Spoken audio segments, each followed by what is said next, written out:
Kau Tuhan yang tak pernah gagal, menepati janji. Saya undang Bapak Ibu bangkit berdiri, katakan sekali lagi, percaya Kau Tuhan yang tak pernah gagal, menjadikanku lebih dari pemenang. Ku percaya Kau Tuhan yang tak pernah lalai, menepati janji-janjimu, menepati janji-janjimu, menepati janji-janjimu. Yang percaya beri sorak-sorai kemuliaan bagi Tuhan. Haleluya, haleluya, haleluya. Terima kasih Tuhan buat hari yang indah. Kami diingatkan bahwa kami adalah orang-orang yang lebih dari pemenang. Tuhan tidak pernah gagal meskipun kami sering gagal Tuhan. Tapi kami percaya bukan karena kemampuan kami, tetapi karena kesetiaan Tuhan yang terus menopang hidup kami. Kami mungkin gagal di dalam dosa, kami mungkin gagal menurut dunia ini Tuhan. Tetapi kami percaya bersama Tuhan, Tuhan menopang kami sehingga kami lebih dari pemenang. Terima kasih Tuhan, kami sudah memuji, memuliakan Tuhan. Tiba saatnya kami akan belajar kebenaran firman-Mu, sehingga hari ini kami boleh lebih mengenal Tuhan, mengenal karya Tuhan dalam hidup kami. Sehingga hidup kami diubahkan, dikuatkan, terlebih berdampak bagi orang-orang di sekitar kami. Terima kasih Tuhan, terima kasih. Kami bersyukur buat jemaat Tuhan yang hadir hari ini. Berkati setiap kami Tuhan, melalui pujian penyembahan, melalui kebenaran firman-Mu, supaya kami pulang tidak seperti kami datang. Kami beroleh berkat, kami dipulihkan, kami dikuatkan, kami dimenangkan di dalam segala sesuatu. Terima kasih Tuhan, terima kasih. Pakai hamba-Mu yang penuh dosa dan kelemahan, penuh keterbatasan, biar hamba-Mu hanya menunjukkan Kristus bagi setiap kami. Kristus yang sudah mati dan dibangkitkan yang baru kami peringati. Biar itu yang hamba-Mu beritakan. Terima kasih Tuhan, di dalam nama Tuhan Yesus. Semua jemaat yang siap diberkati melalui firman Tuhan bersama-sama dengan saya katakan, amin. Silakan duduk Bapak Ibu yang dikasihi Tuhan. Shalom. Shalom. Saya percaya hari ini kita semua bisa hadir ke tempat ini bukan karena kemauan kita, tapi sungguh-sungguh hanya karena karya Roh Kudus yang hidup dalam hidup kita semua. Amin. Saya bersuka cita kembali bisa dipercaya Bapak Ibu Gembala untuk melayani Bapak Ibu hari ini dalam pemberitaan firman. Bapak Gembala dan Ibu Gembala hari ini melayani di Malang. Dan saya percaya pekerjaan Tuhan di sana juga Tuhan akan pakai luar biasa melalui pelayanan Bapak Gembala.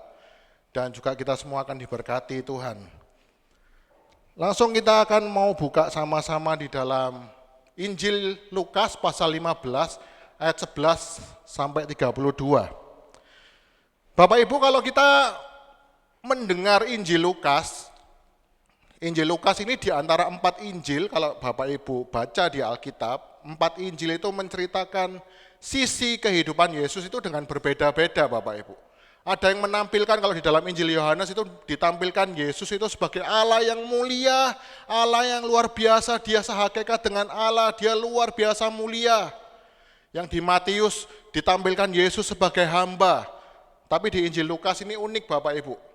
Injil Lukas menulis bahwa Yesus itu datang ke dunia bukan untuk kalangan tertentu tetapi untuk semua kalangan. Makanya ada banyak perumpamaan-perumpamaan yang ada di dalam Injil Lukas tetapi tidak ada di dalam Injil-Injil yang lain. Misalkan Yesus diurapi perempuan berdosa, itu tidak ada di Injil-Injil lain Bapak Ibu. Tujuannya apa?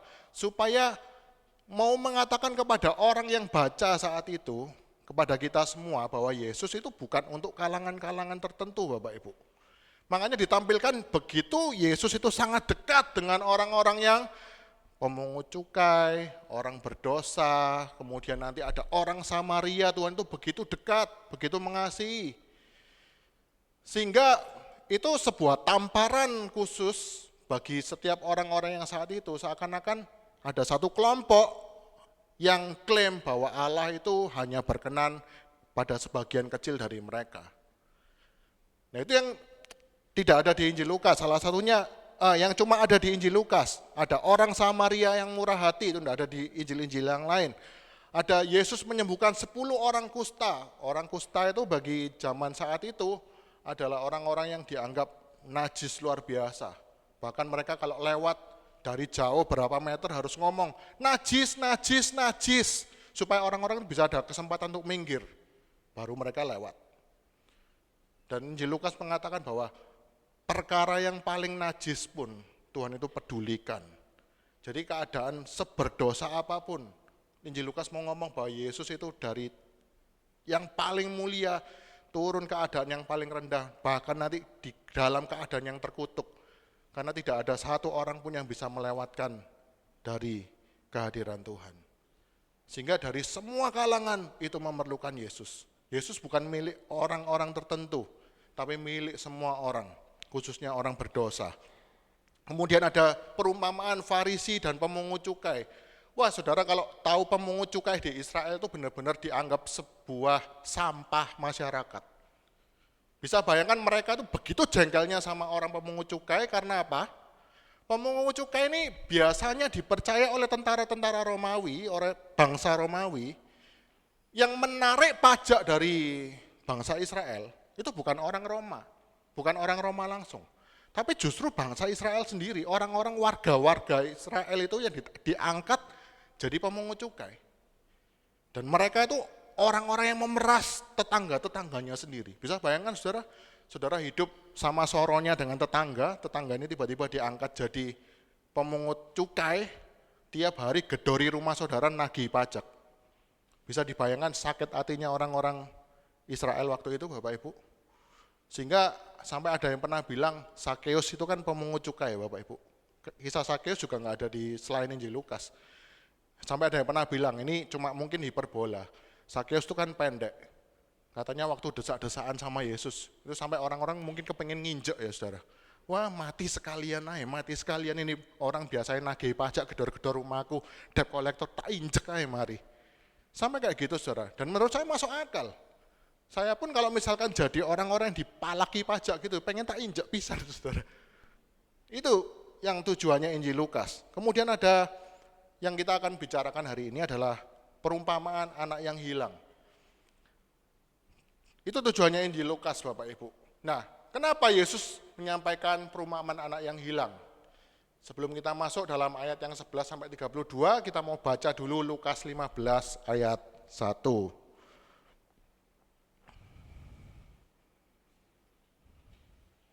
Lukas 15 ayat 1. Saya mau bacakan buat kita semua. Perumpamaan tentang domba yang hilang. Jadi ada 3 langsung Tuhan itu menyampaikan 3 perumpamaan. Domba yang hilang, dirham yang hilang, kemudian nanti anak yang hilang. Ayat yang pertama saudara. Para pemungut cukai dan orang-orang berdosa, biasanya kalau di Alkitab ngomong orang-orang berdosa ini adalah perempuan berzina, pelacur, kemudian pemungut cukai, orang-orang yang dianggap sampah. Biasanya datang kepada Yesus untuk mendengarkan dia. Ayat yang kedua, Bapak Ibu perhatikan, maka bersungut-sungutlah, kalau bahasa aslinya ngedumel saudara, orang-orang Farisi dan ahli-ahli Taurat katanya, ia menerima orang-orang berdosa dan makan bersama-sama dengan mereka. Ayat ketiganya, lalu ia mengatakan perumpamaan ini kepada mereka. Jadi kebiasaan waktu Yesus khotbah yang datang tuh audiensnya ada pemungut cukai, ada orang-orang berdosa, ada orang berzina, yang dikenal semuanya orang berdosa.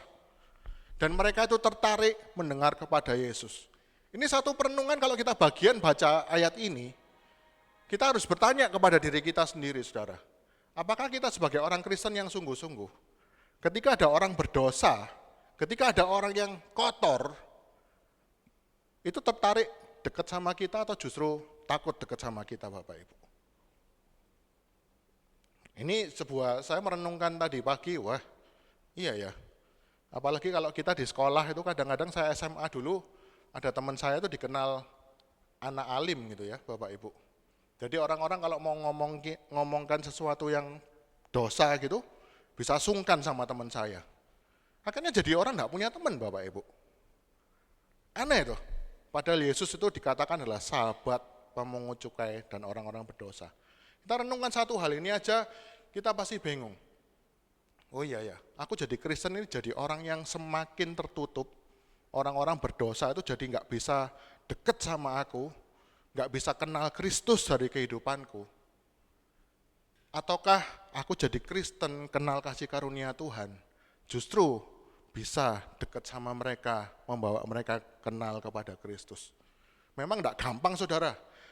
Kalau kita baca ayat keduanya, orang Farisi ini bersungut-sungut. Bersungut-sungut ngomel loh. Loh, Yesus ini kok bisa bergaul dengan orang-orang pemungut cukai, orang-orang berdosa. Saya terus terang dari kecil sampai besar tidak pernah membayangkan hal-hal seperti ini Bapak Ibu.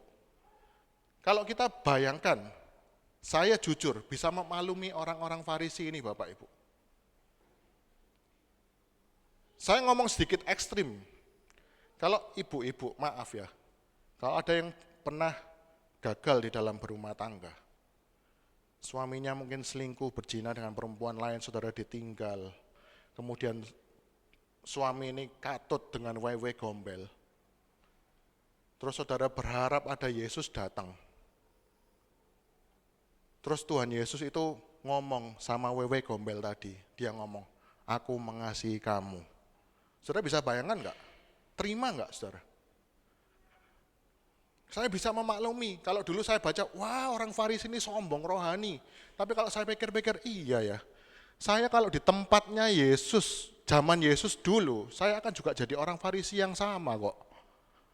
Misalkan saudara yang bisnis ya, saudara, sudah bangun bisnis dari awal, dari bisnis usaha kecil, tak punya mesin, sampai punya bisnis omsetnya miliaran, terus tiba-tiba ada satu orang yang nipu, aset saudara habis, lalu kemudian Yesus datang, ngomong sama orang yang nipu saudara itu, aku mengasihi kamu, kamu tak selamatkan, aku mengasihi kamu dengan kasih yang apa adanya. Saudara bisa terima enggak sih? Jujur saudara. Saya waktu ngomong, aduh Tuhan, aku nih ngaku kenal kasih Tuhan, aku nih ngaku kasih karunia Tuhan, ini aku bisa nyanyikan, bisa khotbahkan luar biasa. Tapi kalau kita semua berada di dalam situasi yang sama Bapak Ibu.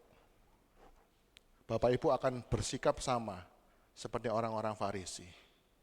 Dan itu yang Yesus mau tampar kita semua hari ini Bapak Ibu. Ini bisa bayangkan saudara ya, kalau suami saudara ini selingkuh, waktu di adegannya yang di kitab Yohanes itu, orang mau melempari batu, kita bilang, wah orang itu sombong rohani, tidak punya kasih. Iya kita yang baca di sini tidak di situasi seperti itu saudara. Bisa jadi kita waktu perempuan itu dilempari itu adalah perempuan yang mengambil suaminya kita. Kita kan, oh iya ya, wajar lek. Kalau saya di sana juga salah satu yang angkat batu nih. Kurang ajar ini. Saya melok ngantemi pisan Bapak Ibu. Jadi kita baca Alkitab itu, wah kalau kita renungkan, waduh kita malu saudara sama Tuhan itu. Tidak bisa kita ini kepalanya tuh, wah Tuhan aku ini orang Kristen yang luar biasa, tidak bisa. Kita akan malu sama Tuhan. Tuhan nyindirnya orang Farisi, kita kerasa, wah orang Farisi gini-gini, padahal itu nyindir kita kok sebenarnya. Amin Bapak Ibu, kita mau belajar sama-sama. Jadi Injil Lukas yang pertama, kenapa perumpamaan ini disampaikan anak yang hilang? Karena yang pertama itu tadi, Yesus mau menegur pemungut cukai dan orang-orang berdosa. Kedua, Yesus mau menunjukkan kepada kita semua bahwa Tuhan, Allah Israel yang kudus itu, memiliki sikap yang berbeda terhadap orang berdosa. Tuhan, Allah yang kita sembah, itu di dalam kasih-Nya yang sempurna, memiliki sikap yang berbeda kepada orang berdosa. Nah berikutnya, Bapak Ibu, Kita mau lihat keadaan anak bungsu. Saya bacakan dulu. Enggak usah diganti ke Alkitab ya kok. Saya bacakan Lukas 15 ayat yang ke-12. Yesus berkata lagi, ada seorang mempunyai 2 anak laki-laki. Kata yang bungsu kepada ayahnya, Bapa, berikanlah kepadaku bagian harta milik kita yang menjadi hakku. Lalu ayahnya membagi-bagikan harta kekayaan itu di antara mereka. Beberapa hari kemudian, anak bungsu itu menjual seluruh bagiannya itu, lalu pergi ke negeri yang jauh. Di sana ia memboroskan harta miliknya itu dengan hidup berfoya-foya. Setelah dihabiskannya semuanya, timbullah bencana kelaparan di dalam negeri itu, dan ia pun mulai melarat. Lalu ia pergi dan bekerja pada seorang majikan di negeri itu. Orang itu menyuruhnya ke ladang untuk menjaga babinya. Lalu ia ingin mengisi perutnya dengan ampas. Ampas ini Bapak Ibu kalau saya pelajari, ampas ini bukan sampah-sampah gitu ya, enggak saudara. Itu kayak semacam biji-bijian dari sebuah jenis pohon tertentu. Yang menjadi makanan babi itu, tetapi tidak seorang pun yang memberikannya kepadanya. Nah kalau kita lihat keadaan yang orang bungsu itu berikutnya Bapak Ibu, ada 4 keadaan. Yang pertama, anak bungsu ini ingin, salah tulis anak sulung. Anak bungsu ini ingin sebuah kebebasan dari tugas. Tahu dari mana di rumahnya banyak tugas, nanti anak sulungnya ngomel-ngomel. Jadi bukan saya ngarang-ngarang, anak bungsunya ini banyak tugas lalu dia berontak, bukan. Tapi karena memang dimanapun pasti ada tugas. Pasti ada tanggung jawab. Pasti ada aturan di rumahnya papanya. Terbukti apa nanti waktu anak sulungnya di ayat berikutnya itu ngomel-ngomel. Aku ini sudah capek-capek gini. Nanti kita akan pelajari. Anak bungsu ini saya sebut gambaran orang berdosa. Secara moral ya Bapak Ibu.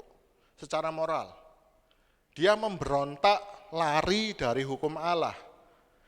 Saya pernah saksikan saudara ya, bahwa di dalam dunia ini tidak ada yang namanya orang itu bisa lepas dari sebuah hukum. Tidak ada orang itu bisa independen, bebas, mutlak, itu tidak ada saudara. Orang itu pasti akan menundukkan dirinya itu pada sesuatu. Tidak mungkin dia ini berdiri sendirian terus dia merdeka, bebas, itu tidak mungkin. Pasti ada aturannya. Kalau dia tidak mau diatur di sini, pasti akan menyerahkan hidupnya untuk diatur di tempat yang lain. Saya pernah kasih contoh Bapak Ibu. Waktu dulu saya sebelum kawin sama Lulu, saya pernah diajak sama Pak Titi ke sebuah pesta yang besar. Saya berapa kali sudah ceritakan ini, mungkin ada yang tidak tahu. Saya waktu datang pesta, saya pakai baju ya yang bagus lah. Saya waktu ke pesta itu duduk di hotel mewah, kalau nggak salah di Shangri-La dulu waktu itu ya. Duduk di meja depan saya ini Bapak Ibu, ada susuk-susuk, tahu ya susuk-susuk. Tapi aneh, ke pesta sebesar itu, semewah itu cuma pakai sandal selop, celana pendek, sama kaos polo, kaos berkerah itu loh. Motifnya itu bukan motif yang warnanya biasa, tapi yang ada batik-batiknya, ala-ala susuk-susuk gitu ya Bapak Ibu. Saya waktu duduk, cek kasihan nih ya susuk-susuk ini ya. Saya mikir ini mungkin orang enggak punya, mungkin orang enggak pernah datang pesta, mungkin saudaranya yang kawin, dihargai, mungkin pernah utang budi apa, diundang sebagai tamu kehormatan. Terus Pak Titi datang, saya tanya, loh Suk, dulu kan belum manggil Pak ya, Suk, itu siapa ya, kok kasihan ya ada susuk-susuk itu pakai bajunya gitu. Suk Titi itu bilang, itu sebenarnya orang yang punya hotel seberangnya itu loh. Hah? Saya semula kasihan Bapak Ibu, saya ganti kasihan sama diri saya sendiri. Aduh, ternyata saya lebih kasihan, Rek. Terus Suk Titi itu melanjutkan, iya dia kayak gitu tuh tujuannya apa sih? Dia mau menunjukkan sama orang-orang, dia tuh enggak bisa diatur oleh sesuatu kebiasaan yang ada. Dia tuh kepengen independen gitu loh, enggak boleh ada yang ngatur hidupnya. Dia punya duit kok dia mau bebas, ya terserah. Oh gitu ya. Tapi saya mikir-mikir, loh pertama ya Bapak Ibu, nggak bisa konsisten loh. Dia ngomong gini, saya ini kalau pesta orang-orang biasanya pakai baju apa, saya harus beda dari yang lain. Tapi tak lihat ya, menurut ceritanya Pak Titi, setiap kali pesta pasti bajunya kayak gitu. Berarti kan bikin aturan lagi toh. Yang kedua, enggak mungkin bisa konsisten. Kenapa? Saya kepengen tahu, dia kalau ke pantai pakai baju apa? Harusnya semua orang pakai baju santai, katok pendek, dia harusnya pakai jas-jasan toh. Jas hujan gitu misalkan. Loh kan aku punya duit, terserah aku. Tapi kenyataannya enggak mungkin kok. Setelo itu ya Bapak Ibu ya. Enggak mungkin. Dan itu enggak ada namanya orang itu bisa bebas dari peraturan terus dia terlepas. Yang ada, dia nggak mau diatur di tempat ini, dia pindah, diatur di tempat yang lain. Ada orang-orang dulu, saya pernah ngomong juga, dulu sebelum dia mencapai kebebasan finansial, dia ditawari orang-orang, ayo kamu ikut bisnisku, kamu akan mengalami kebebasan finansial. Oh gitu ta? Iya. Dulunya dia masuk ke restoran itu, sama istrinya, kalau istrinya milih menu, dia lihat harganya, saudara. Namanya orang enggak bebas finansial loh. Ditawari, wah kamu ikut bisnisku, ini investasi luar biasa kebebasan finansial. Akhirnya benar, dia mengalami kebebasan finansial. Sekarang kemana-mana, enggak lihat menunya, pilih yang paling mahal. Dulu naik pesawat, dia nyari tiket-tiket promo sampai tengah malam. Wah setelah bebas finansial, dia naik tiket apapun dia mau. Tapi pertanyaan saudara, dia betul merdeka dari keterbatasan finansial. Tapi ketika di luar Tuhan, maka kemerdekaan finansial itu yang akan memperbudak hidupnya. Contohnya, kalau dia biasa naik tiket pesawat yang kelas bisnis, dia biasa dihormati enggak Bapak Ibu? Dihormati. Pak, silakan Pak, mau makan apa? Nanti kalau dia di tempat lain enggak diperlakukan seperti itu, dia akan marah enggak? Marah. Apanya yang merdeka Bapak Ibu kayak gitu? Di luar Tuhan enggak ada yang merdeka. Pilihannya cuma dua, kita mau dikuasai Tuhan atau kita dikuasai oleh selain Tuhan. Dan anak bungsu ini sebenarnya pengulangan dari kitab Kejadian Bapak Ibu. Tuhan ngomong, diciptakan di dalam lingkungannya Tuhan, ada peraturan. Peraturannya itu enak dan ringan loh saudara. Dari sekian banyak pohon, cuma satu yang nggak boleh dimakan. Buah pengetahuan baik dan jahat. Saya mau tanya Bapak Ibu, bisa nggak Tuhan itu menciptakan manusia cuma bisa doyan pisang? Bisa enggak? Bisa. Bisa enggak menciptakan manusia itu cuma bisa doyan apel? Bisa enggak? Bisa. Tapi Tuhan enggak loh. Tuhan itu ciptakan manusia bisa menikmati banyak hal. Benar enggak Bapak Ibu? Bisa enggak mata kita ini diciptakan Tuhan itu kayak matanya ular. Yang kalau saya lihat di National Geographic itu matanya cuma hitam putih sama ada warna hijaunya kayak infrared gitu ya. Bisa enggak Tuhan menciptakan manusia itu matanya seperti itu? Bisa. Tapi Tuhan itu enggak mau menciptakan manusia, justru manusia dikasih sebuah kenikmatan yang luar biasa. Dari sekian banyak pohon, kamu boleh makan, cuma satu yang enggak boleh. Tapi manusia menolak, dia mau independen di luar Tuhan Bapak Ibu. Kena tipuannya setan. Wah, kamu di sini itu dibatasi, kamu di sini itu enggak bebas, kamu bisa kok menentukan hidupmu sendiri, kamu kok bisa kok enggak perlu ikuti aturannya Tuhan. Kamu bisa kok bikin aturan sendiri. Padahal Tuhan ngomong, kamu di luar aku mati. Kamu di luar aku tidak bisa berbuat apa-apa. Kenyataannya mereka mungkin benar independen dari Tuhan Bapak Ibu. Tapi sejak mereka jatuh di dalam dosa, justru hidup mereka diperbudak dari perbudakan satu ke perbudakan yang lain. Wah, saudara, kalau misalkan saudara ada yang pernah mengalami diikat oleh dosa, saudara bisa membayangkan ya saudara, kalau kita ini kecanduan sesuatu, ada orang-orang yang menolak keberadaan Tuhan, salah satu selebritis yang terkenal, yang ngakunya ateis, karena dia ngomong aku ini tidak mau diatur oleh agama apapun. Dia merasa, wah aku bisa kok hidup merdeka, aku bisa menentukan hidupku sendiri. Tapi kenyataannya dia beberapa kali ditangkap polisi, karena dia pakai narkoba. Tidak ada yang merdeka di luar Tuhan Bapak Ibu. Tidak ada orang bisa independen sejahtera ketika dia melawan hukum Tuhan. Saudara merasa peraturan Tuhan di dalam pernikahan, satu suami satu istri, saudara merasa itu dibatasi Tuhan. Saudara tanya kepada orang-orang yang terlanjur terikat dengan perselingkuhan, bisa damai sejahtera enggak? Enggak bisa.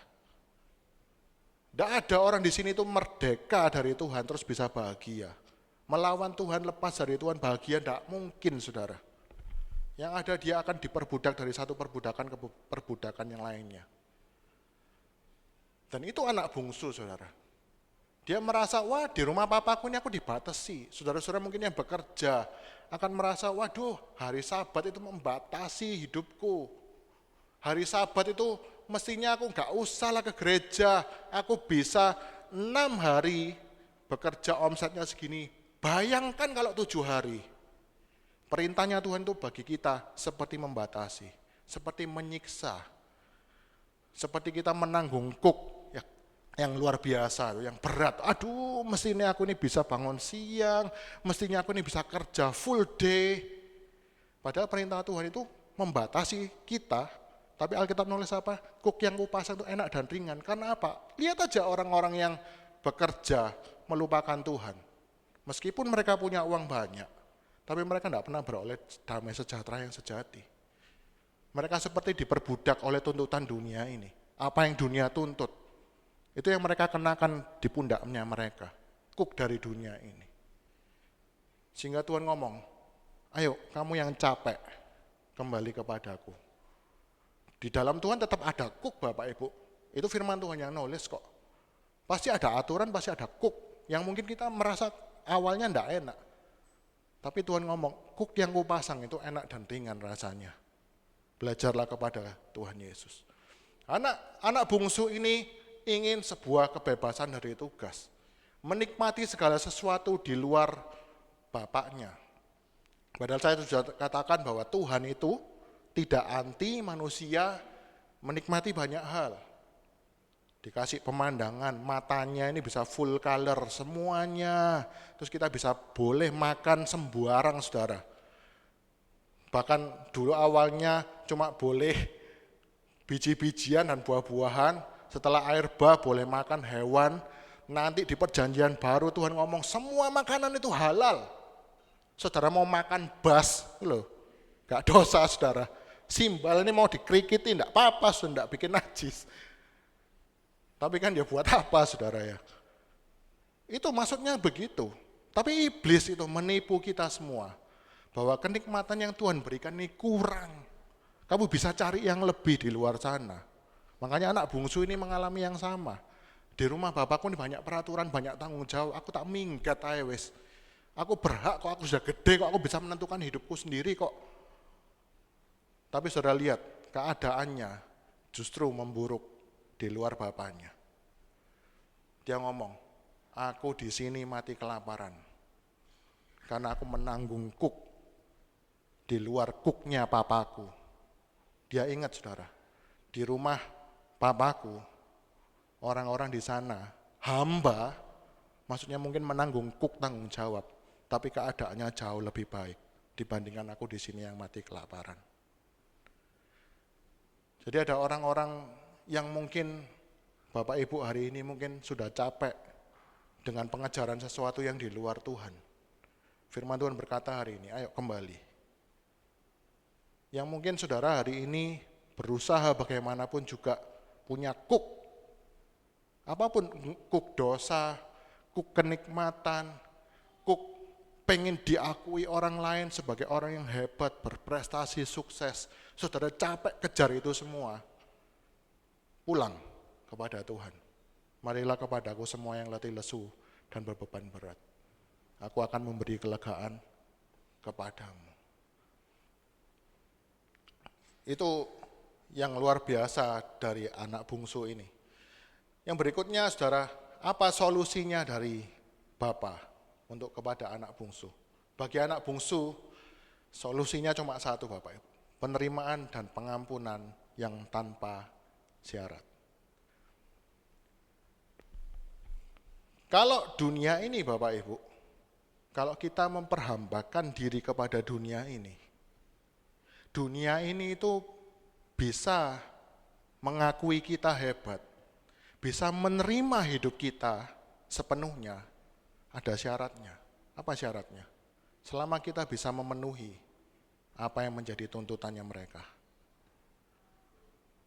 Mungkin saudara bisa dianggap di sebuah pergaulan diterima orang, itu biasanya bersyarat, pasti.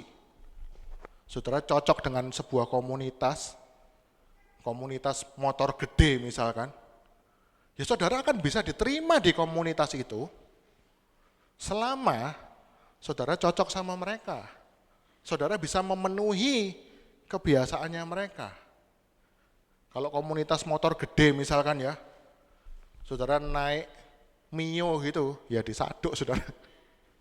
Saudara naik Vario gitu ya disaduk saudara. Harus paling enggak datang ya bawa motor gede, Harley. Nanti semuanya orang beli Harley, tambah mahal, tambah ini saudara punya saudara ini yang paling jelek sendiri. Wah saudara pasti akan enggak bisa tidur saudara. Karena apa? Bagaimana ya supaya aku ini enggak dibully di komunitas ini? Caranya gimana? Aku harus beli lagi motor gede yang lebih mahal. Kalau ibu-ibu sosialita gitu, pamer-pameran tas. Wah ini lah aku pakai Louis Vuitton. Nah, bacanya apa? Louis Vuitton. Ini tipe yang paling langka sak-dunia.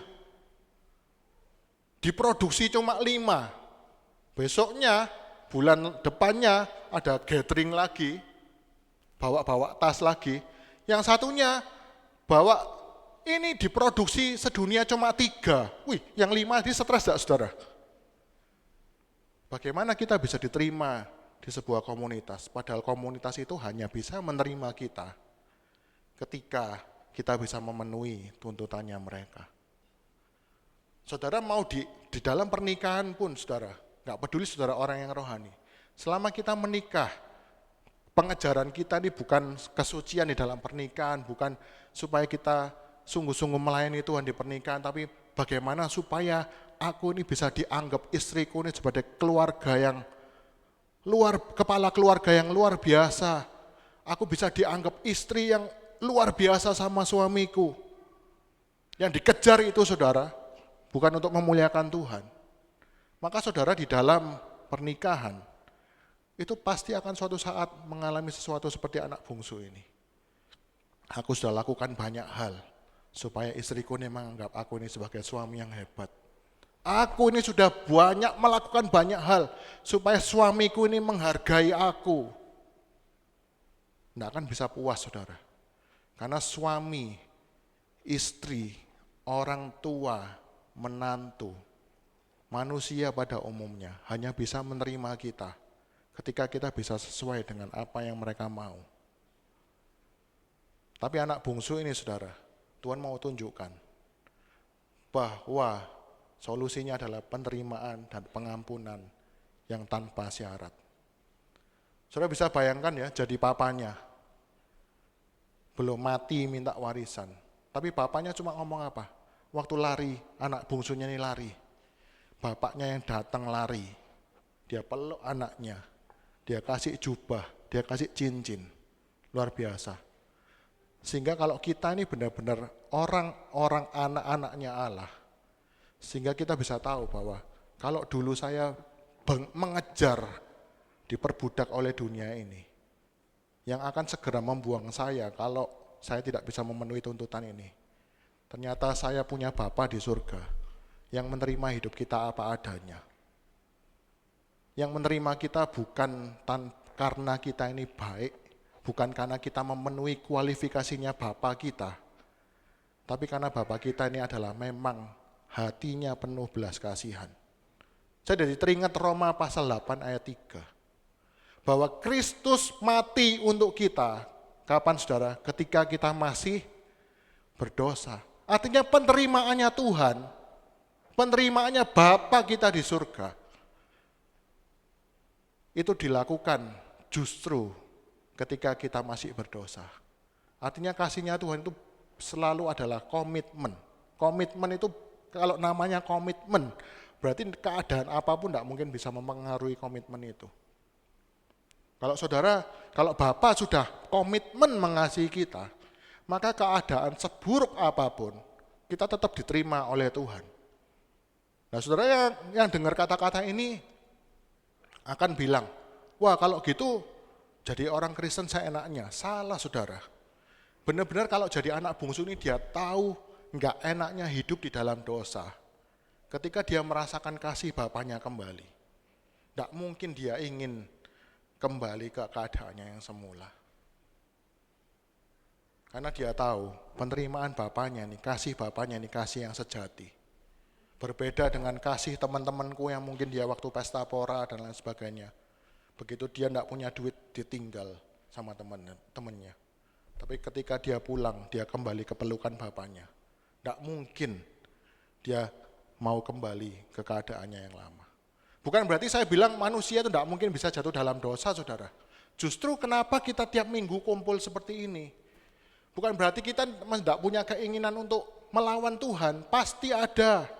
Tapi setiap minggu, setiap kali kita belajar firman Tuhan, ketika tiap malam kita saat teduh, kita diingatkan bahwa ada satu pribadi yang sudah mengasihi kita sedemikian rupa, memberikan hidupnya untuk kita.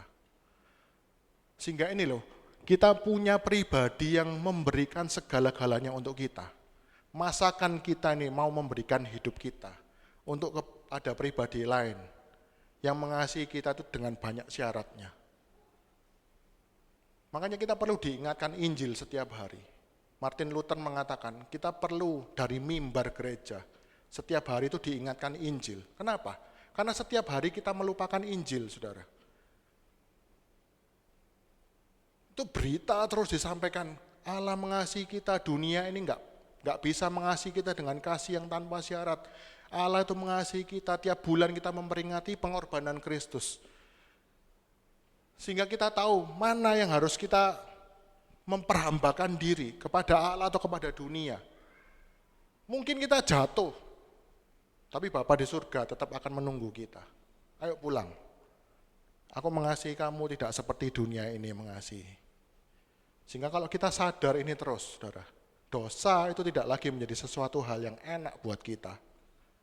Tapi kita diingatkan kasih Allah yang luar biasa. Ketika ia masih jauh, ayahnya telah melihatnya, lalu tergeraklah hatinya oleh belas kasihan. Ayahnya itu berlari mendapatkan dia, lalu merangkul dan mencium dia. Jadi hari ini kalau Bapak Ibu ada yang terikat dengan dosa, saya sendiri mengalami, saya sudah sering cerita, saudara saya dulu beberapa tahun mengalami keterikatan dengan dosa. Wah, saya pikir itu dosa enak, saudara. Tapi saya mikir-mikir, waduh, setiap kali saya kepengen jatuh dalam dosa ini, perasaan tuh kayak, waduh, kayak saya nggak bayangkan kalau orang itu sakau kena narkoba, tapi nggak bisa memenuhi itu loh, saudara. Mau saya bukan dosa narkoba aja, pusingnya kayak apa, saudara? Apalagi orang-orang yang benar-benar terikat secara fisik, secara medis badannya itu sudah tergantung dengan dosa itu. Begitu nggak enak. Kalau kita sadar bahwa dosa itu yang memperbudak kita, dan Allah itu yang menerima kita, maka hidup kita berubah. Saya harus mentaati Allah, bukan karena Allah itu menguntungkan saya, tapi karena dosa ini jahat. Dosa ini menghancurkan hidup saya. Saya mentaati Allah, karena Allah itu yang menerima saya tanpa syarat. Allah itu yang mengasihi saya dengan luar biasa. Allah itu sudah memberikan hidupnya untuk saya. Tetap harus taat kepada Bapa. Tapi anak bungsu ini lain. Dulu dia mentaati papanya karena dia merasa dibatasi. Tapi setelah dibiarkan papanya dia hidup di dalam dosa dan akhirnya ditarik pulang kembali kepada bapaknya. Dia berubah, aku harus taat di rumah papaku, karena saya tahu papaku ini baik. Bukan karena papaku ini membatasi, aku tahu karena papaku ini baik. Saya sering ngomong sama Iyeng anak saya, saudara. Papa ngelarang kamu ini, papa ngelarang kamu makan ini, bukan karena papa jahat. Justru papa ngelarang ini, supaya kamu sehat. Kalau dia masih kecil, kerasa papanya ini jahat, membatasi. Mestinya aku boleh makan permen, makan ini. Papa kenapa membatasi? Tetapi waktu suatu saat, seperti Tuhan, membiarkan kita jatuh di dalam dosa. Kita akan rasakan bahwa dosa itu bukan sesuatu yang nikmat. Waktu dia kembali, dia akan tahu, oh ternyata peraturan papaku ini karena papaku baik. Aku harus taati papaku bukan karena dia membatasi aku, tetapi karena dia baik kepada kita. Amin, saudara. Itu anak bungsu, selesai ceritanya. Ganti ke anak sulung, Bapak Ibu. Anak sulung digambarkan oleh Allah ini untuk menyindir orang-orang yang agamawi. Tokoh-tokoh agama, orang ahli Farisi dan sebagainya. Orang-orang yang dipandang di masyarakat sebagai teladan rohani. Ini disindir sama Tuhan Yesus, saudara. Ayat 28-nya, jadi ketika anak bungsu tadi pulang, Bapak Ibu, papanya itu reaksinya agak lebay, saudara ya. Dikasih jubah, dikasih cincin, dipeluk, dicium, dipestakan. Lalu ayat 28-nya, anak sulungnya dengar, apa ya ribut-ribut ya? Oh itu, adikmu yang tadi kemarin minggat itu sudah balik. Papamu menyambut bikin pesta. Ayat 28 ngomong apa? Maka marahlah anak sulung itu. Dan ia tidak mau masuk. Kenapa dia marah, saudara? Dia marah kepada bapaknya. Karena bapaknya berbelas kasihan dan menerima kembali adiknya yang berdosa. Seperti saya katakan di awal, saudara. Salah satu ciri orang agamawi adalah dia akan marah luar biasa ketika dia tahu Bapa juga mengasihi musuhnya. Slide berikutnya. Saya tulis dengan satu kalimat, saudara. Seberapa dalam pengenalan kita akan kasih karunia Allah, dapat kita sadari melalui respon kita ketika kita tahu bahwa Allah juga mengasihi orang yang kita anggap tidak layak dikasihi. Saudara, percuma diajar di tempat ini tentang kasih Allah yang begitu luar biasa. Penilaiannya cuma satu, bagaimana sikap kita kepada orang berdosa yang kita anggap tidak layak dikasihi. Kalau saya baca perumpamaan ini, saudara, saya tidak merasa tertemplak sama sekali waktu membaca anak bungsu. Karena apa? Jujur, saya ini anak rumahan, saudara. Tidak pernah saya melakukan dosa-dosa yang sampai kayak anak bungsu ini. Justru sebaliknya, saudara, saya dididik di gereja. Dari SMP saya di gereja, saudara. Bahkan di SMP itu saya di gereja yang benar-benar lurus. Seminggu itu saya bisa 4 kali ke gereja. Ada kebaktian doa penyembahan, kebaktian pendalaman Alkitab, kaum muda, ibadah umum. Terus kalau buka ibadah umum sore ya, sorenya saya datang. Sampai rasanya pengen pindah kos ke gereja, saudara. Lebih sering ke gereja daripada ke sekolah kayaknya. Jadi saya waktu merasakan ini, wah, seberapa dalam pengenalan kita akan kasih karunia Allah. Itu kita bisa ukur. Ketika kita melihat bahwa orang-orang yang kita anggap tidak layak dikasihi, ternyata Tuhan juga mengasihi mereka. Kalau saudara punya saudara kandung yang sudah menyakiti kita, kalau kita punya saudara kandung yang sudah ngejak duitnya kita, apakah kita masih mau memberitakan kasih Kristus kepada mereka? Atau wis Tuhan biarkan mati di neraka. Biarkan duitku enggak apa-apa lah, 100 juta wis enggak apa-apa, tak rela no, tapi biarkan mereka binasa di neraka. Ayo saudara, Kita ingat gak ada satu orang yang di dalam pikiran kita ini buncek nopol. Percuma kita ngerti kasih Allah, wah ini maha hakikat Allah, Allah ini maha kasih, Allah ini. Tapi bagaimana sikap kita melihat orang-orang yang tidak layak dikasih. Dan kita tahu ternyata Allah juga mengasihi mereka. Saudara ingat kitab Yunus enggak? Yunus itu diperintahkan Allah untuk memberitakan kasih Allah kepada bangsa yang kanibal, yang benis, yang suka mutilasi orang. Dia keberatan, saudara. Saya bisa maklumi kok Yunus. Itu kita semua. Bisa bayangkan, saudara. Saya tadi awal cerita, kalau saudara punya suami digondol wewe gombel, terus Tuhan ngomong, yo, beritakan Injil kepada wewe gombel itu. Mau enggak, saudara? Enggak mau. Kalau kita hari ini merasa berat, lihat orang yang kita anggap tidak layak dikasihi Tuhan, kita minta ampun sama Tuhan. Ternyata saya ini masih orang-orang agamawi, saudara. Ternyata saya masih orang-orang yang agamawi. Seolah-olah kalau saya melakukan Allah mengasihi saya, itu karena saya sudah menjaga kekudusan, saya sudah melayani Tuhan. Itu loh yang membuat Tuhan tuh mengasihi saya. Sehingga kita sangat tidak terima kalau ada orang yang nggak kudus, nggak melayani Tuhan, tapi Tuhan juga mengasihi mereka. Kita pasti akan marah, saudara. Kita kan pasti nggak terima.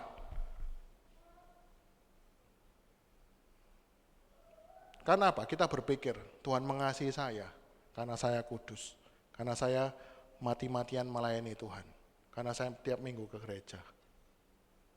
Itu anak sulung yang pertama, ciri khasnya orang-orang agamawi. Dia marah ketika Tuhan itu juga menunjukkan belas kasihan kepada orang yang kita anggap tidak layak dikasihi.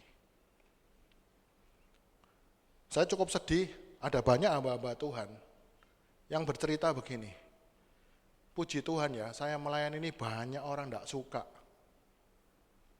Tapi satu persatu Tuhan tunjukkan, mereka dipermalukan satu persatu. Aduh, wah ini pola-pola PL Bapak Ibu. Pola-pola perjanjian lama dibawa ke perjanjian baru. Tuhan itu tidak bersuka cita ketika musuh kita jatuh. Dia juga mengasihi musuh-musuh kita, saudara. Wah saya ini sabar di dalam pelayanan, saya ini bertekun dalam pelayanan, banyak orang yang gak suka. Tapi puji Tuhan ya, saya kemarin lihat, wah dia kecelakaan. Wah dia dipermalukan. Wah ternyata dia utangnya banyak. Waduh, saya sering kayak gitu saudara. Wah ini orang jahat sama saya. Terus gak lama kemudian saya dengar dia masuk penjara misalkan. Wah luar biasa, ini pembelaan Tuhan. Tuhan itu berurusan sama orang berdosa bukan karena kita lebih baik saudara. Bukan karena masalah sama kita, dia urusannya sama Tuhan. Tugasnya kita ini loh disuruh Tuhan mengasihi kok. Kenapa kita justru bersuka cita ketika orang-orang itu dipermalukan? Justru kebalikan saudara. Kalau kita kenal kasih Tuhan, ketika musuh kita itu mengalami bencana, kita akan timbul belas kasihan. Bukan bersuka cita saudara.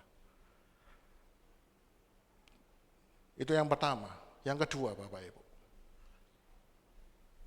Ciri-ciri orang yang agamawi yang diwakili oleh anak sulung ini. Ayat 29-nya saya bacakan. Tetapi ia menjawab ayahnya, katanya, telah bertahun-tahun aku melayani Bapak. Ini cuma perumpamaan Bapak Ibu, tapi ini benar-benar terjadi dalam kehidupan setiap kita. Dan belum pernah aku melanggar perintah Bapak. Tetapi kepadaku belum pernah Bapa memberikan seekor anak kambing untuk bersuka cita dengan sahabat-sahabatku. Ciri yang kedua saudara, orang yang agamawi itu suka menyebutkan segala perbuatan untuk Tuhan yang harus dihargai oleh Tuhan dan sesama. Jadi saya mau mengatakan begini, jangan coba-coba saudara itu mengkritik orang-orang agamawi. Karena dia akan marah luar biasa. Yang dipikirannya cuma dua, Tuhan harus menghargai perbuatanku. Yang kedua, sesama juga harus menghargai perbuatanku. Ini waktu saya baca ini, saya benar-benar ini kejadian nyata dalam hidup saya dan ini menempelak saya, saudara. Sungguhan. Beberapa waktu yang lalu saya pernah, ya kalau biasa kita kan latihan musik 8:30, setengah apa. Ada yang pulang dari gereja, saudara, saya selesai melayani, semua sudah pulang. Istri saya, Lulu, ngomong sama saya, tadi loh ada yang bilang, kamu latihan kok HP-an sih? Latihan musik kamu kok HP-an? Ada yang ngasih masukan gitu sama saya. Kamu latihan musik kok HP-an, enggak sungguh-sungguh. Wah, saya waktu dengar kayak gitu, saudara, jujur, langsung kayak ada asapnya. Wah, nggak tahu, aku ini tadi HP itu dipikir aku main Instagram dah. Aku ini loh, dari tadi main musik, terus kebetulan ada pembicara tamu Pak Hengki itu. Ini loh baru tadi ngirim PPT-nya pagi tadi. Buengung aku, nyiapkan harus tak oper ke komputer ini. Belum di email, belum nanti internetnya lemot. Semuanya nganggur-nganggur, wah enak aku main musik ya, latihan ya, dengar lagu. Ini masih ada PowerPoint belum siap, masih harus tak pindah, ini belum ada internetnya, harus tak ambil internet dari HP.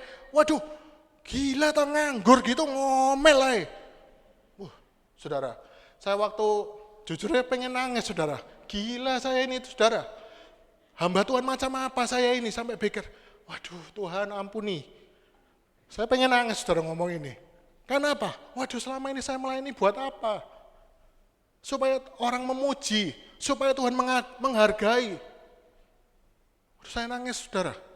Menyebutkan segala perbuatan yang harus dan layak dihargai oleh Bapaknya. Dan saya mau teriakkan dari sini, saudara, kalau buah pelayanan dari orang agamawi, next slide kok, tidak ada buah apapun dari orang yang melayani bukan karena mengasihi Tuhan.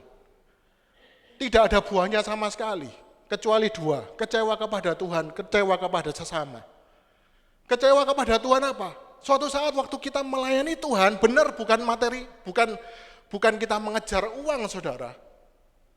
Bukan mengejar keuntungan. Tapi kelihatan waktu ketika di dalam persoalan tidak ditolong Tuhan. Biasanya kita ngomong apa sama Tuhan? Tuhan, aku ini kurang apa melayani Tuhan? Kurang apa saya melayani Tuhan? Kok aku mujizat seperti ini toh nggak ditolong sih? Kurang apa Tuhan? Aku kurang apa lagi sih? Nggak ada buahnya orang-orang yang melayani Tuhan bukan karena kasih kepada Tuhan. Nggak ada buahnya sama sekali Bapak Ibu. Kecuali kecewa kepada Tuhan. Yang kedua, kecewa kepada sesama.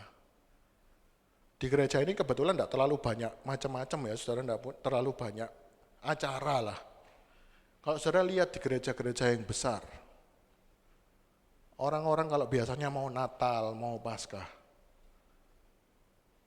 kalau misalkan ada panitia apa gitu ya saudara, misalkan ruwibut, noto gereja gitu, terus lihat ada satu orang itu yang ongkang-ongkang kaki di pojokan gini. Rasanya pengen apa saudara? Pengen datangi saduk, dek. Kamu nggak lihat tak aku ini capek kamu kok duduk. Itu orang agamawi saudara. Nggak ada buah apapun dari pelayanan seperti itu. Kamu bisa melayani orang mau ongkang-ongkang, mau nggak ngapa-ngapain itu terserah mereka lah urusannya sama Tuhan. Kamu lakukan ini, kamu punya talenta, kamu mengasihi Tuhan, lakukan. Gak peduli orang itu ongkang-ongkang apapun. Serius saudara, orang agamawi ini jangan pernah sekali-sekali diotek pelayanannya. Saudara. Dia akan cerita semuanya dari pojok ke pojok apa yang sudah dia lakukan. Dia benar, aku ini lakukan untuk Tuhan. Tapi ketika dikritik, wah dia bisa langsung dar. Tidak ada buahnya sama sekali. Kecuali kecewa kepada Tuhan. Dua, kecewa kepada sesama.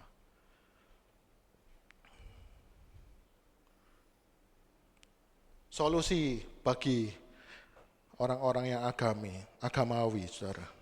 Yang terakhir, bagi orang agamawi, solusinya hanya satu.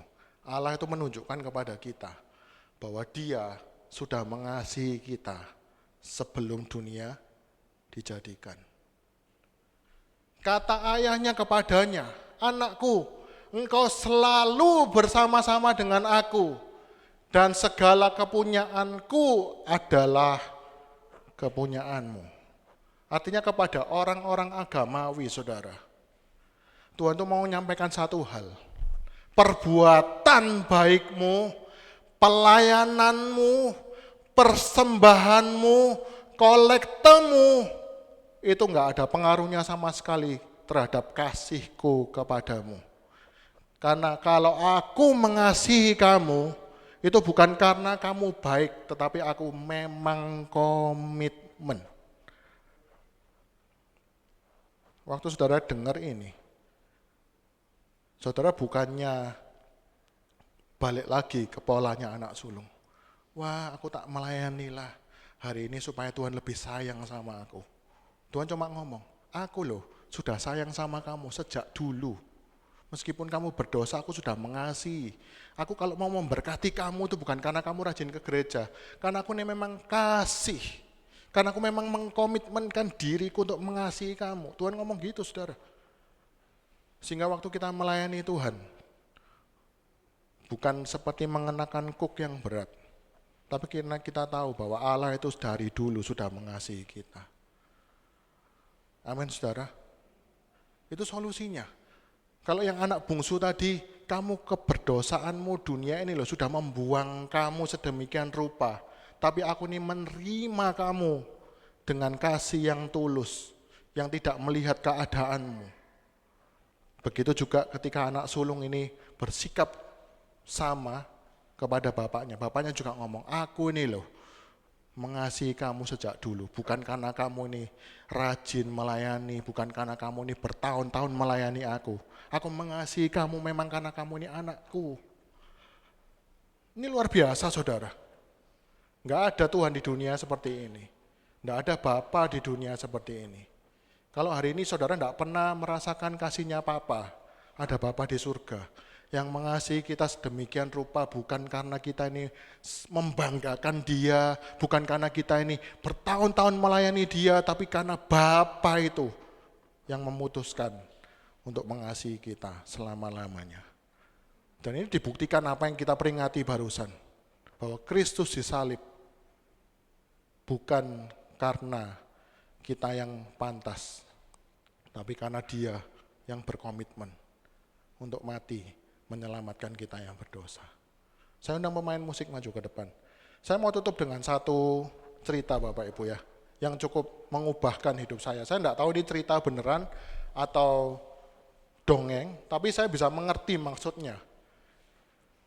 Suatu ketika Bapak Ibu, ada seorang anak muda, ya ceritanya hampir mirip dengan cerita ini Bapak Ibu. Ceritanya hampir mirip dengan anak bungsu. Anak muda ini papanya meninggal, dia enggak sekurang ajar anak bungsu tadi, papanya meninggal, dia terima warisan. Uang yang jumlahnya banyak, dia kaya raya. Karena dia enggak bisa kelola uangnya Bapak Ibu, dia pakai belanjakan banyak hal. Dia pakai belanjakan banyak hal. Sampai akhirnya uangnya habis. Dia tetap kebiasaan main judi, main apa, sampai dia kalah. Punya utang banyak. Dari yang semula kaya uang, jadi kaya utang, saudara. Dan zaman itu, cerita ini ditulis, perbudakan itu masih legal. Jadi jalan satu-satunya untuk membayar utang, kalau kita tidak bisa bayar utang adalah menjadikan kita diri budak dari orang yang minjami uang itu. Singkat cerita, dia sekarang jadi budak, saudara. Dulu dia bisa lakukan apapun yang dia mau, tapi sekarang dia jadi budaknya orang. Dia disuruh lakukan apapun yang dia tidak suka. Tidak digaji, saudara. Kenapa? Gajinya buat bayar utangnya. Bertahun-tahun dia jalani hidup itu tadi. Jadi budak.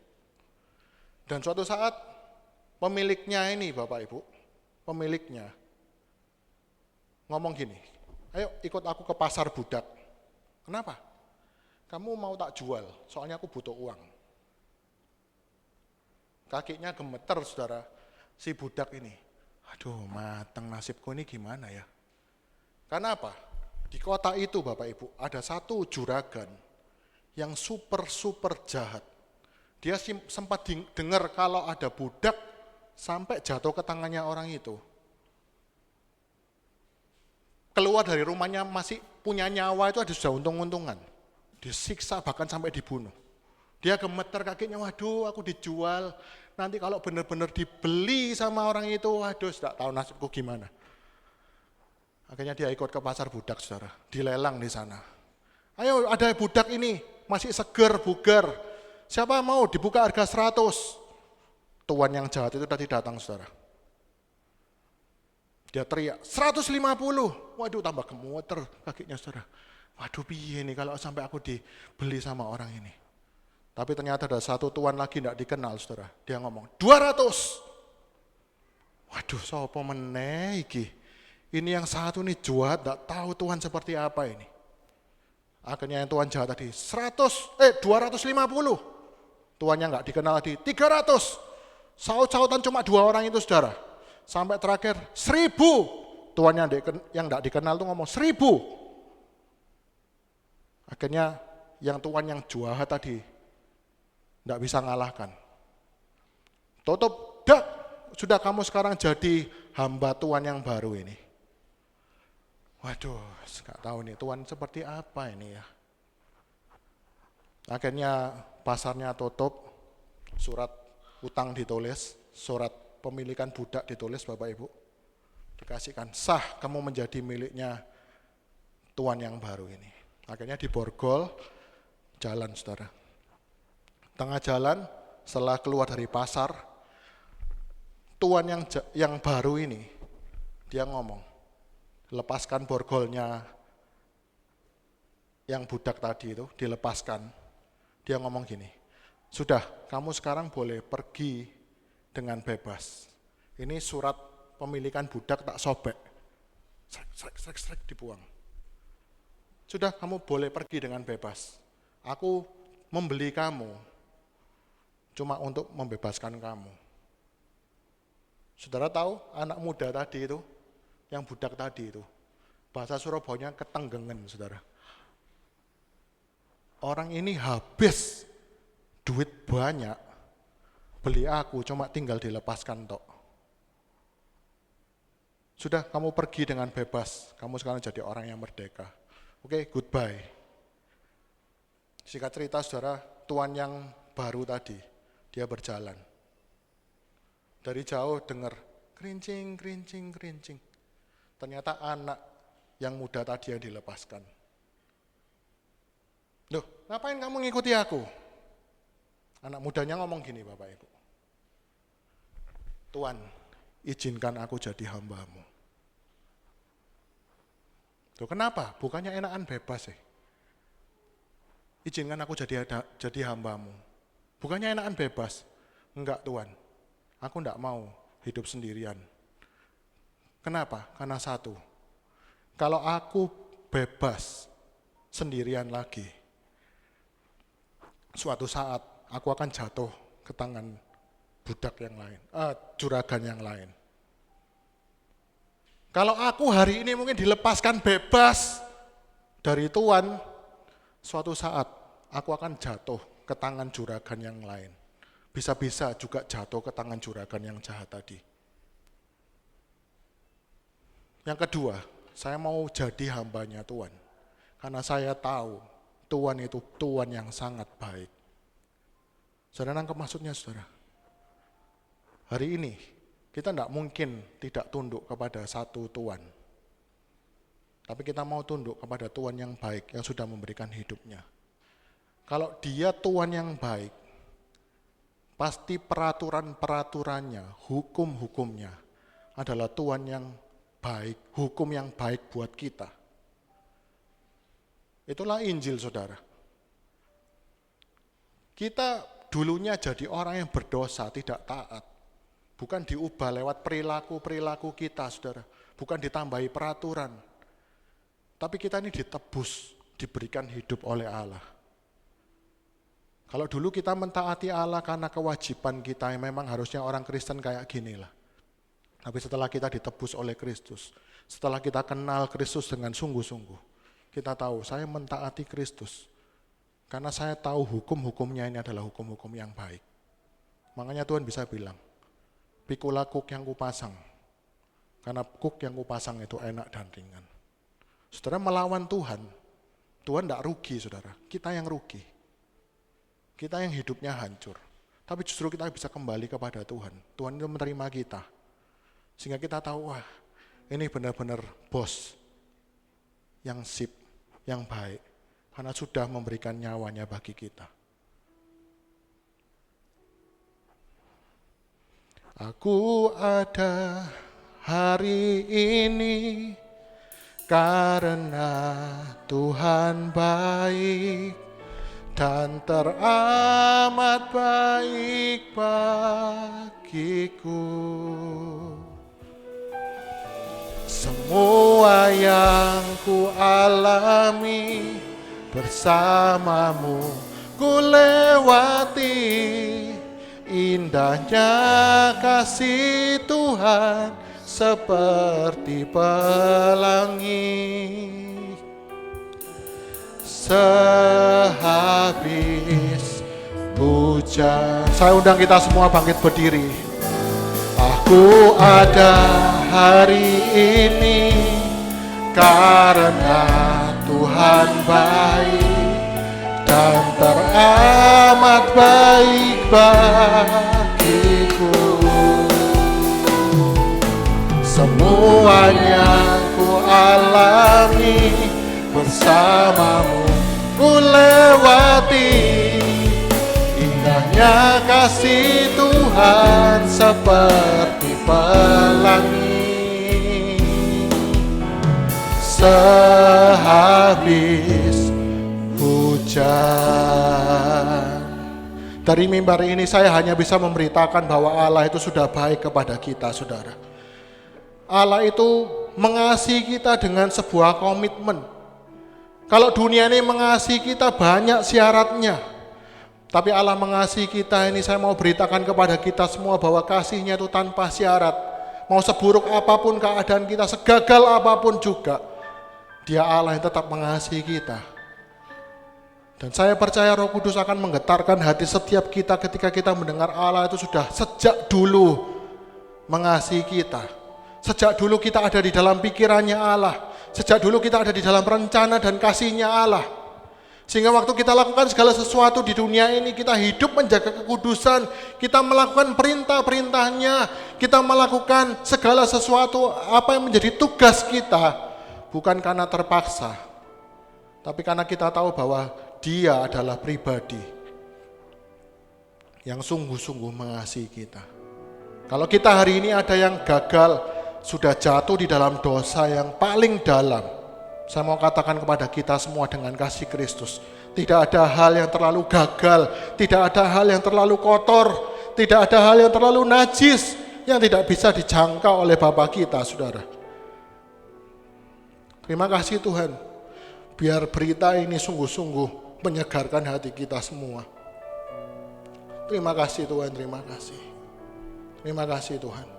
Ampuni kami, mungkin sebagian dari antara kami kecewa kepada Tuhan, meski tidak terlihat, meski kami tetap datang setiap minggu ke tempat ini, tapi kami mulai kecewa, kami mulai sakit hati kepada Tuhan. Ingatkan kami Tuhan.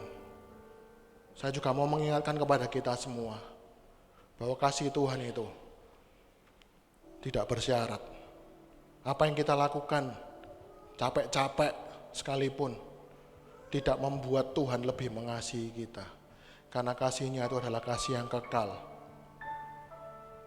Terima kasih Tuhan. Hamba-Mu sudah berhenti berbicara. Biar kasih Tuhan dilimpahkan. Hamba-Mu sudah memberitakan kelemahan hamba-Mu. Hamba-Mu sudah memberitakan betapa besarnya kasih-Mu. Biar hanya Kristus yang ditinggikan melalui mimbar ini. Terima kasih Tuhan, terima kasih. Terima kasih Tuhan. Kita mau naikkan pujian ini sekali lagi. Aku ada hari ini. Saya kembalikan kepada Kak Wida. Yang teramat baik bagiku.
Setiap hidup kami percaya kepada Tuhan.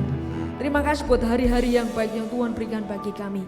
Biar hidup kami terus bersyukur dan memandang Engkau karena rahmat yang besar Kau sudah tunjukkan bagi kami. Kau memberkati Bapak Yohanes sudah memberitakan kebenaran firman Tuhan. Biar menjadi kekuatan dan kemampuan kami Tuhan untuk terus hidup bertumbuh di dalam Tuhan. Terima kasih Tuhan, bila sebentar kami akan memberikan persembahan, Tuhan memberkati tangan yang memberi, biar apa yang kami kumpulkan ini boleh untuk kemuliaan nama Tuhan saja. Terima kasih Tuhan, berkat yang nyata Tuhan Kau berikan, firman yang tak terbatas Kau berikan bagi kami. Kami sungguh bersyukur, di dalam nama Tuhan Yesus. Haleluya, amin. Silakan duduk kembali.